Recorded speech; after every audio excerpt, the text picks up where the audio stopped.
Across Texas and the nation, police shootings are under fire, with much of the public wanting more transparency from officials when an officer shoots and kills a person. The result? Major Texas cities now release dashboard and body-worn camera video, sometimes within days of these deadly encounters. But in San Antonio, no such policy exists, and police accountability experts say that's a problem. During a months-long investigation, the night team's Dylan Collier looked at the guidelines of other law enforcement agencies and why SAPD hasn't followed suit. It's tonight's Defenders Report. In June 2019, San Antonio police found Tomas Hernandez on a downtown highway overpass. SAPD officers stopped him from jumping, but shot him 6 times in the process, killing the 35-year-old after he reached for a weapon. The person drew that weapon, officers believing it to be a gun. It was a knife. Even though footage of Hernandez's shooting death exists, it's unlikely the public will ever see it. Why?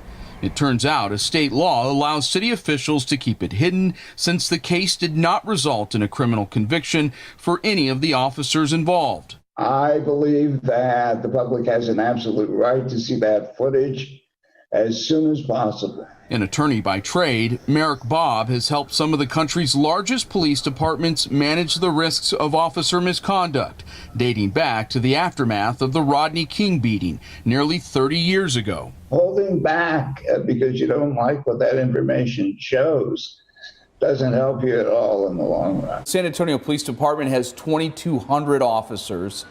That a department that size, the 7th biggest city in the United States, and at this point, no policy for releasing footage after an officer shoots and kills a person. It's very surprising to me, and I would encourage that chief to look across the country at other practices of departments that are doing quite well with this and really building strong trust. An examination by the defenders found that the Dallas, Arlington, Fort Worth, and Austin police departments have all adopted policies. Put your hands up, show me your hands. That call for footage to be released after officers shoot someone. In the Metroplex, that video is made public within days. Put your hands up now! Austin's new protocol, the most stringent of the 4, was published in June amidst protests there and across the United States, and came weeks after Austin police officers shot and killed Mike Ramos. Impact him! APD's guidelines call for it to now publish videos like this within 60 days, and if they can't, they must explain why within 45 days of the shooting taking place. Austin 911. Video of Ramos's death, which included 911 audio and a narration from a lieutenant with the department, was released 3 months after the shooting and while the officers were still being investigated. I think this is one of the most difficult questions in contemporary policing. But it's a question St. Mary's law professor Gary Ramey says can't be ignored. Mario, I just said I'm not taking questions. And it may help explain what has played out in recent months in Houston, which, like San Antonio, does not yet have a policy specific to footage of police shootings. After HPD officers shot and killed 6 people in 5 weeks, Chief Art Acevedo in June held an intense press conference that included family members of people killed by officers.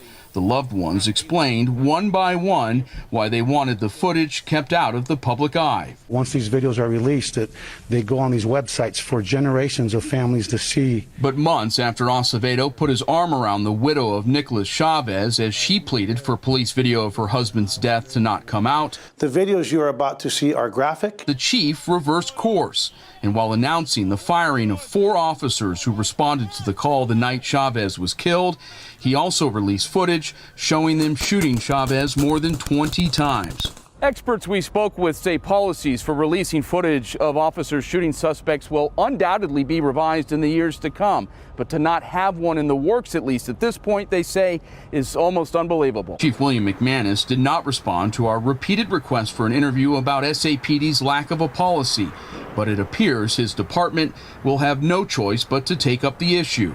Earlier this month, Mayor Ron Nirenberg called for a complete review of SAPD's body-worn camera policies in order to improve transparency, accountability, and public accessibility. Are you surprised that SAPD had nothing on the books prior till now, specifically for footage of officer shootings? I'm a little surprised. And we have these very high profile events. There's a lot of conflicting accounts that really can only be settled once there is some viewing of the video. Nuremberg's memo came a day after an SAPD officer shot and killed Daryl Zamalt Sr. in front of his West Side home. Police say Zamalt had been named in several domestic violence reports by an ex-girlfriend and struggled over an officer's gun after they tried to take him into custody. Police video of Zamalt's death has not been made public. If you can't release it to the family while you're out here painting this narrative and controlling what you would like to paint this person out to be, then you're not protecting and serving. And so I ask, who are you protecting and who are you serving? I think the days of police hunkering down and saying, too bad you're not going to get it, we don't have to kind of a game, those days are gone. For the Defenders, Dylan Collier, KSAT 12 News.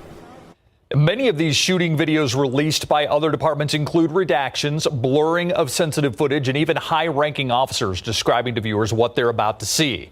Law professor Ramey says that can be problematic, as an agency may try to spin what is shown in their favor. Coming up later in this show, what does the head of the San Antonio Police Officers Union think of body cam footage being released sooner? Our live interview with Detective Mike Helly later in this show.